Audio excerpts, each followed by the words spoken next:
कार्तिक माह के शुक्ल पक्ष की नवमी के दिन आंवला नवमी मनाई जाती है। इसे अक्षय नवमी भी कहा जाता है क्योंकि इस दिन किया गया कोई भी शुभ कार्य अच्छे फल देने वाला होता है, अर्थात उसके शुभ फल में कभी कमी नहीं आती है। हमारे आयुर्वेद में भी आंवला को आयु और आरोग्यवर्धक कहा गया है। इसीलिए आंवला का मुरब्बा बना के खाते हैं, ठंड में ना बहुत ही फ़ायदा करता है, और उसका अचार भी बनाते हैं। इस दिन आंवला के वृक्ष की पूजा करके उसके नीचे बैठकर भोजन करने का बड़ा महत्व है। माना जाता है कि अगर आंवले के पेड़ के नीचे अगर भोजन किया जाए, आंवले के पेड़ की पूजा की जाए, आंवला के वृक्ष की, तो पूरे वर्ष आयु आरोग्य बना रहता है। इस दिन आंवला के फल का सेवन भी किया जाता है। अब आइए जानते हैं आंवला नवमी से जुड़ी बातें। इसका महत्व क्या है, इस दिन किए जाने वाले उपायों के बारे में जानिए। तो आंवला नवमी का महत्व इसी बात से समझा जा सकता है क्योंकि इसी दिन द्वापर युग का प्रारंभ हुआ था, जिसमें स्वयं भगवान श्री कृष्ण ने जन्म लिया था।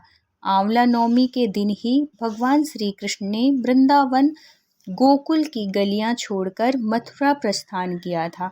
संतान और पारिवारिक सुखों की प्राप्ति के लिए रखा जाता है यह व्रत। इस दिन उन्होंने अपनी बाल लीलाओं का त्याग करके कर्तव्य के पथ पर पहला कदम रखा था। हमारे श्री कृष्ण भगवान ने इसी दिन से वृंदावन की परिक्रमा भी प्रारंभ होती है। आंवला नवमी का व्रत संतान और पारिवारिक सुखों की प्राप्ति के लिए किया जाता है। यह व्रत पति पत्नी साथ में रखें तो बहुत ही अच्छा है, उनको दोगुना फल की प्राप्ति होती है, और नहीं रखते तो अकेले भी रख सकते हैं, ऐसी कोई बात नहीं है।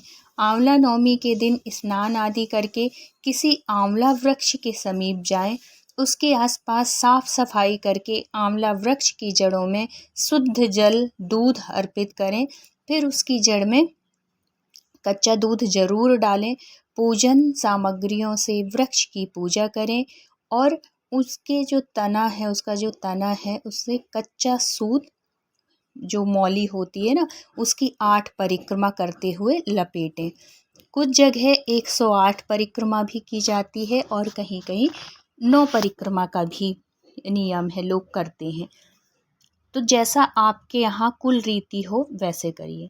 इसके बाद परिवार के सुख समृद्धि की कामना करके वृक्ष के नीचे ही बैठकर परिवार मित्रों के साथ भोजन करें। जो भी आस के पड़ोस के जो भी लोग हों, सबके साथ बैठ के आप वहाँ पे भोजन करें। आंवला को वेद पुराणों में अत्यंत उपयोगी और पूजनीय कहा गया है। आंवला का संबंध कनकधारा स्त्रोत से भी है। आंवला नवमी और शंकराचार्य की एक कथा है। एक कथा के अनुसार एक बार जगत गुरु आदि शंकराचार्य भिक्षा मांगने एक कुटिया के सामने रुके। वहाँ एक बूढ़ी औरत रहती थी जो अत्यंत गरीब और दयनीय स्थिति में थी। बहुत ही अच्छी कथा है, कहानी है, बहुत ही मन लगा के सुनिएगा, पुण्य की प्राप्ति होगी। शंकराचार्य जी की आवाज़ सुनकर वह बूढ़ी औरत बाहर आई। उसके हाथ में एक सूखा आंवला था। वह बोली, महात्मन, मेरे पास इस सूखे आंवले के सिवाय कुछ नहीं है जो आपको भिक्षा में दे सकूं। शंकराचार्य को उसकी स्थिति पर दया आ गई और उन्होंने उसी समय उसकी मदद करने का प्रण लिया। उन्होंने अपनी आंखें बंद की और मंत्र रूपी 22 श्लोक बोले। ये 22 श्लोक वही है जिसको हम कनकधारा स्त्रोत के नाम से जानते हैं। माँ लक्ष्मी ने दिव्य दर्शन दिए। इससे प्रसन्न होकर माँ लक्ष्मी ने उन्हें ये कनकधारा स्त्रोत का जब उन्होंने पाठ किया तो माँ भगवती महालक्ष्मी मैया प्रसन्न हुई और उनको दिव्य दर्शन दिए और कहा कि शंकराचार्य, इस औरत ने अपने पूर्व जन्म में कोई भी वस्तु दान नहीं की। यह अत्यंत कंजूस थी और मक्खी चूस थी। मजबूरी बस कभी किसी को कुछ देना ही पड़ जाए तो यह बुरे वैसा मुंह बना के ही देती थी। बहुत कंजूसी से देना ना पड़े इसको कोई भी चीज़, ऐसा स्वभाव था इसको। बुरे मन से दान करती थी, इसलिए इस जन्म में इसकी यह हालत हुई है। इसीलिए कहा जाता है कि दान धर्म करते रहिए, क्योंकि एक दान धर्म ही है जो हमारे इस लोक और परलोक में काम आता है। हमारा आज का कर्म ही कल का हमारा भाग्य बनता है, इसलिए अपने कर्मों पर विशेष ध्यान दें। तो लक्ष्मी मैया कहती हैं कि ये अपने कर्मों के फल भोग रही है, इसलिए मैं इसकी कोई सहायता नहीं कर सकती।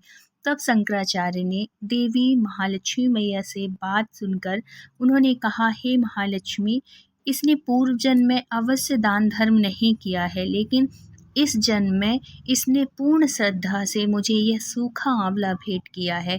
इसके इसके घर में कुछ नहीं होते हुए भी इसने यह मुझे सौंप दिया। इस समय इसके पास यही सबसे बड़ी पूंजी है। क्या इतना भेंट करना पर्याप्त नहीं है? तब शंकराचार्य की बात सुनकर देवी लक्ष्मी प्रसन्न हुई और उसी समय उन्होंने गरीब महिला की कुटिया में स्वर्ण के आंवलों की वर्षा कर दी। ये दिन था आंवला नवमी का। आंवला नवमी में ही वो बूढ़ी मैया ने शंकराचार्य को आंवला दिया था। इसी वजह से माँ लक्ष्मी प्रसन्न हुई और उस बूढ़ी मैया का घर धन धान्य से भर दिया। तो अगर इस दिन आप भी दान धर्म पुण्य करते हैं तो आपको भी अक्षय फल की प्राप्ति होगी, मनोकामनाएं पूर्ण होंगी। इसलिए दान धर्म जरूर करें आंवला नवमी के दिन। और वीडियो अच्छा लगे तो please like share and subscribe करिएगा, क्योंकि आपके सपोर्ट की बहुत ज़रूरत है।